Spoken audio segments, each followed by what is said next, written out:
Hello viewers, this is doctor Wahid Baig from Jaipur India. आइए आज बात करते हैं एक बहुत ही इम्पोर्टेंट टॉपिक के बारे में।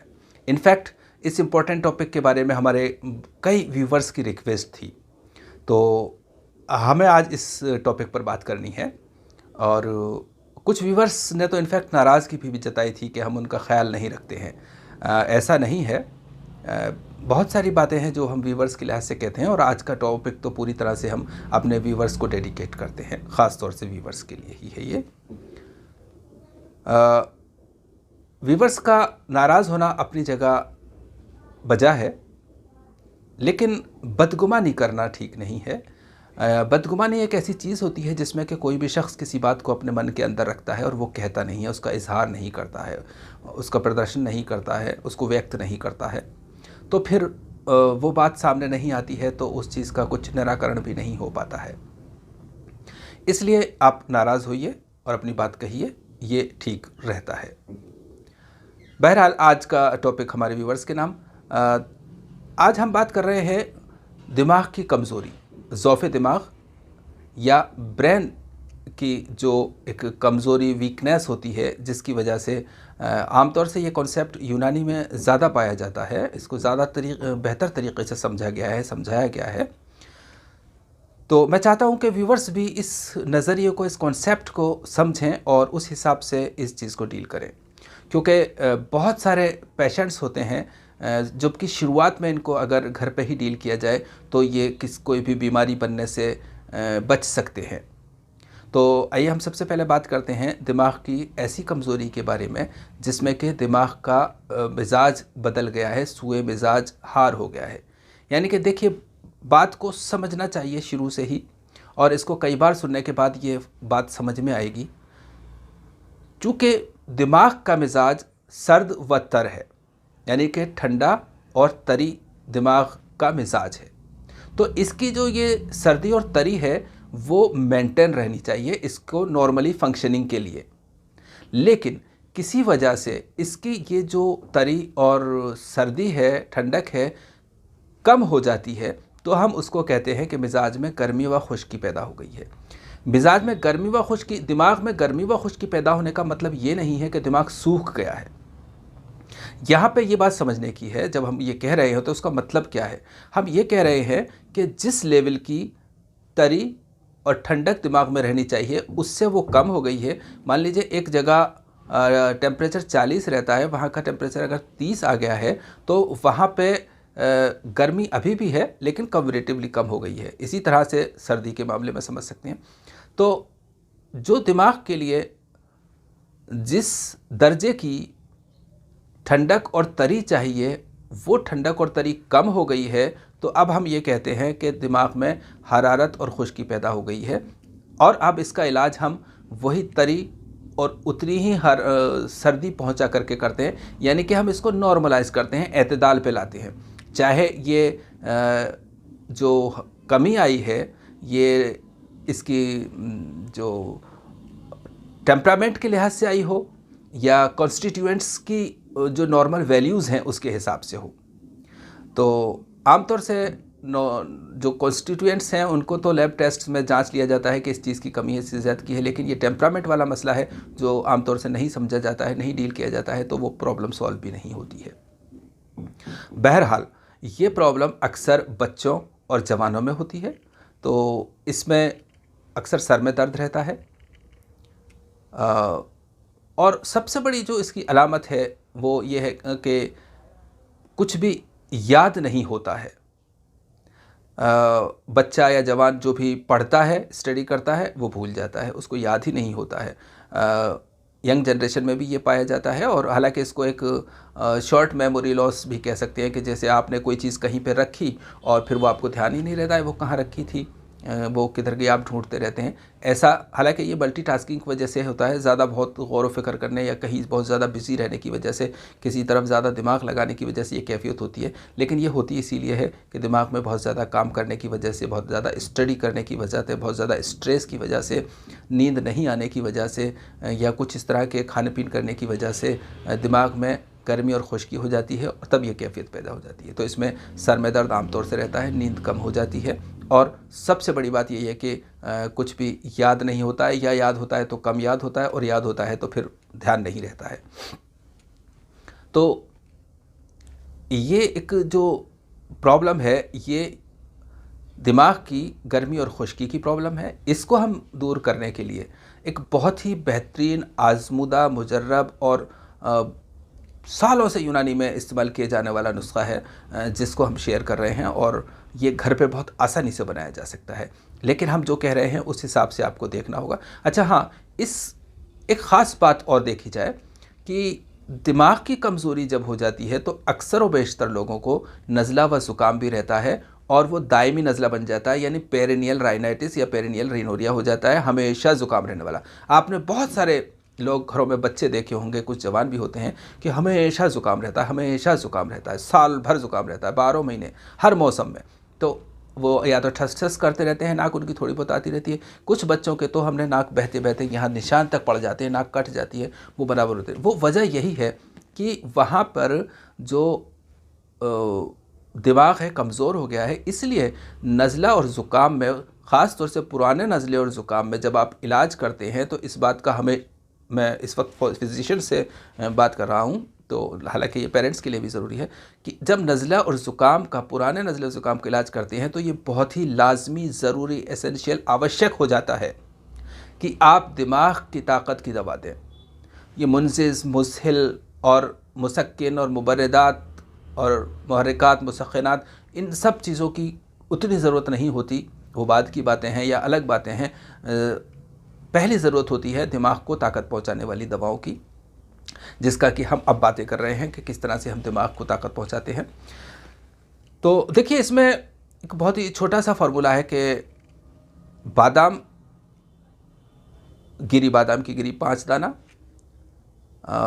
कद्दू के बीज का मग़ज़ 5 दाना, खरबूजे के बीज का मग़ज़ 5 दाना, तरबूजे के बीज का मग़ज़ 5 दाना, और गोंद तिल माशा, इन सब चीज़ों को, बादाम को रात में भिगो दिया जाए, सुबह इसका छिलका उतार लिया जाए, और बाकी बीजों को थोड़ी सी देर में पानी में धो करके, और फिर उसके बाद थोड़े से पानी के साथ इनको मिक्सर में डाल करके चला करके, और इसका एक शीरा बना लिया जाए, लिक्विड हो जाएगा ये।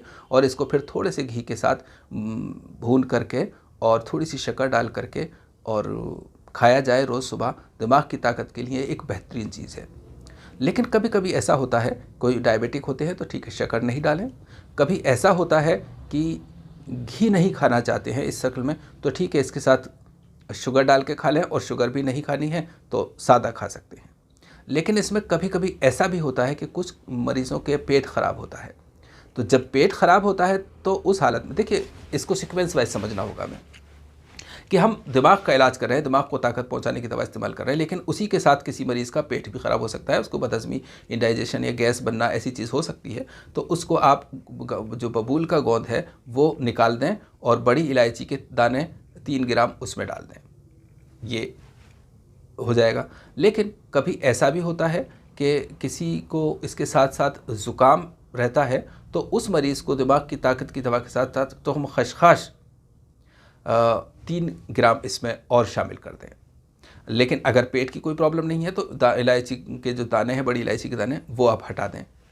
तो इस तरह से ये मग़ज़ और खसखस, इनका शीरा बनाकर, इनको पानी में घोलने से दूध सा बन जाता है, उसको शीरा कहते हैं।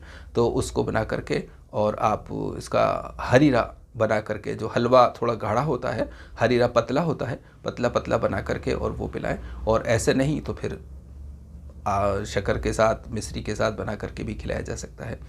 तो ये दिमाग को ताकत देने के लिए एक बेहतरीन नुस्खा है। अब एक बात ये आती है कि यहाँ पर देखिए, एक कंपैरिजन करते हैं हम। यहाँ पर याददाश्त की कमी इस तरह की हो रही है कि याद नहीं हो रहा है। इसको हम कहते हैं हाफ़ज़े की कमज़ोरी। क़ुव्वत हाफ़ज़ा जो है वो आपका कमज़ोर है, आप याद नहीं कर पा रहे हैं, या याद हो नहीं पा रहा है, या याद होता है तो निकल जाता है। और जो एक हाफ़ज़ा पहले से, यानी कि जिसको हम मेमोरी कहें, तो मेमोरी वो होती है जिसमें कि पहले से आपकी कुछ यादें होती हैं।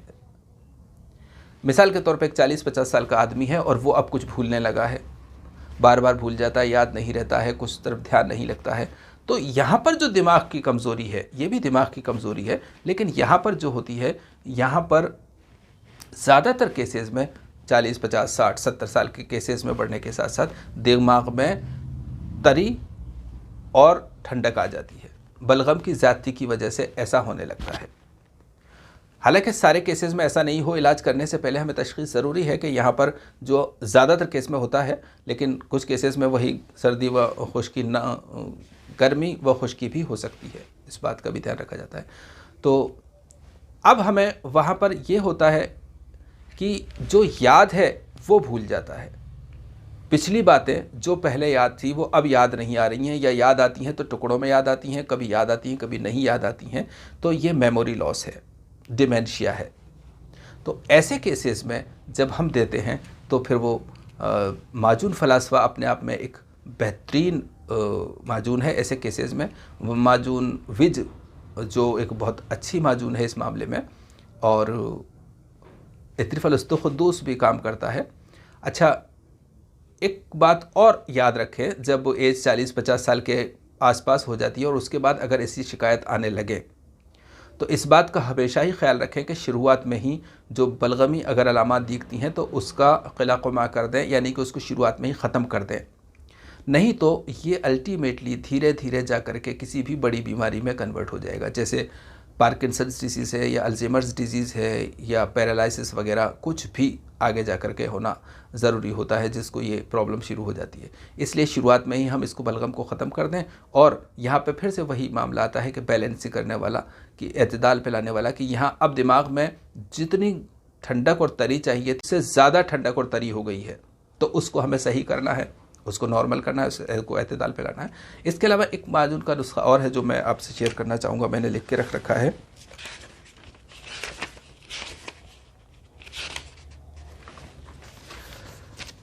ये अक्सर बेशतर माजून फ़लास्फ़ा से भी ज़्यादा बेहतर साबित होता है।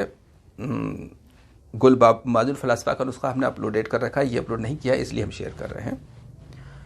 गुलबाबुना, नागरमोथा, कुंदुर, ये मान लीजिए हम 10-10 ग्राम ले लेते हैं। सौंठ, काली मिर्च, पीपली छोटी, खोलंजान, आंवला, पीली हड़ का छिलका और जरनबाद यानी नर्ज का चूर, सुरंजान मीठा, सालम मिस्री, बादाम और फंदक, ये 20-20 ग्राम ले लेते हैं चलिए। और जो मवीज़ मुनक्का जो होती है वो दाख द्राक्षा, वो 60 ग्राम। तो इनको दाख का को पानी में भिगो करके इसका जूस निकाल करके पहले उसका चाशनी बना ली जाए, और उसके बाद इस चीज़ों को पीस करके और उसमें शामिल किया जाए और 7 ग्राम रोज़ सुबह खिलाया जाए। तो ऐसे केसेस में जिन लोगों की याददाश्त बुढ़ापे की वजह से चली गई है, कमज़ोर हो गई है, चली गई है से मुराद पूरी तरह से नहीं, कमज़ोर हो गई है, कभी कुछ याद रहता है कभी कुछ याद नहीं रहता है, इस तरह की जो बात होती हैं, तो उसके लिए ये एक बहुत अच्छी माजून है। और पूरी तरह से वो प्रॉब्लम एस्टेब्लिश हो जाए कोई, तो फिर चूँकि बुढ़ापे में वैसे भी मुंशिज़ और मुसिल नहीं देते हैं, इसलिए दूसरी और दवाएं भी इसमें शामिल करनी पड़ती हैं, दूसरी अगर प्रॉब्लम है। लेकिन अगर सिर्फ शुरुआत है और थोड़े बहुत ही दिन हुए हैं और याददाश्त की कमी हो गई है, याद नहीं रहता है, पिछला याद नहीं आता है, बार बार भूलते हैं, उम्र ज़्यादा है, तो ये चीज़ें जबकि हम देखते हैं कि ठंडक की वजह से है। और अगर हम देखते हैं कि बच्चा है, स्टूडेंट है, या ठीक है ऑफिस गोइंग पीपल हैं, लेकिन उनका इस तरह की चीज़ें हैं कि उनको याद नहीं हो पाता है, ध्यान नहीं रह पाता है, ऐसी चीज़ है, तो फिर हम जो मग़ज़ियात वाला नुस्खा है वो इस्तेमाल करते हैं। और फाइनली एक छोटा सा नुस्खा और शेयर करना चाहूँगा जो आमतौर से घरेलू तौर पे बनाया जा सकता है और बहुत अच्छा है बुज़ुर्गों के लिए, जहाँ पर कि याददाश्त की प्रॉब्लम है, मेमोरी की प्रॉब्लम है। इसमें कलौंजी 50 ग्राम, हलेला काबली 50 ग्राम, सौंठ 100 ग्राम, अजवाइन देसी 100 ग्राम, इन चारों चीज़ों को पीस करके और प्योर शहद में मिला करके माजून बना लें। और फिर 7 ग्राम रोज़ सुबह खाने को दें नाश्ते के बाद। ये एक बेहतरीन चीज़ है याददाश्त की वापसी के लिए और वैसे भी एनर्जी के लिए, ताकत के लिए, सही करने के लिए। और एक बात और हमेशा याद रखें अपने घरेलू तौर पे, चूँकि ये व्यूवर्स के लिए है, चाहे बच्चा हो या बूढ़ा हो, अगर बचपने में कोई बलगम की बीमारी शुरू हो रही है और उसका इलाज नहीं होता है या नहीं कर पाते हैं, नहीं हो पाता है, तो आगे कभी ना कभी उसको बलगम की कोई बड़ी बीमारी होने के चांसेस रहते हैं। इसी तरह से अगर किसी बड़ी एज के शख्स को बलगम की कोई प्रॉब्लम की शुरुआत हुई है, इस तरह के याददाश्त के भूलने की, हाथ पैर के कांपने की, हाथ पैर सुन रहने की, या कोई छोटी बहुत शुरुआत हुई है, ठीक हो जाती है, फिर हो जाती है, ठीक हो जाती है ऐसी, और अगर उसका वक्त पे सही इलाज नहीं किया जाए तो कोई ना कोई ये बलगमी बीमारी जैसे अल्जाइमर डिजीज़ या पार्किंसन डिजीज़ या इस तरह की चीज़ होती है वो होकर रहती है। इसलिए जैसे ही पहली अलामत दिखे सर्दी की, ठंड की वजह से होने वाली, तो इसका प्रॉपर ट्रीटमेंट शुरू कर दें, और उसके लिए ये एक अच्छी चीज़ है। तो मैं समझता हूँ डियर व्यूअर्स, आज का ये वीडियो आप लोगों के लिए आमतौर से घर में इस्तेमाल किए जाने वाली चीज़ों, दवाओं के तौर पे बहुत मुफीद साबित होगा, बहुत फ़ायदेमंद साबित होगा। अल्लाह हाफ़िज़।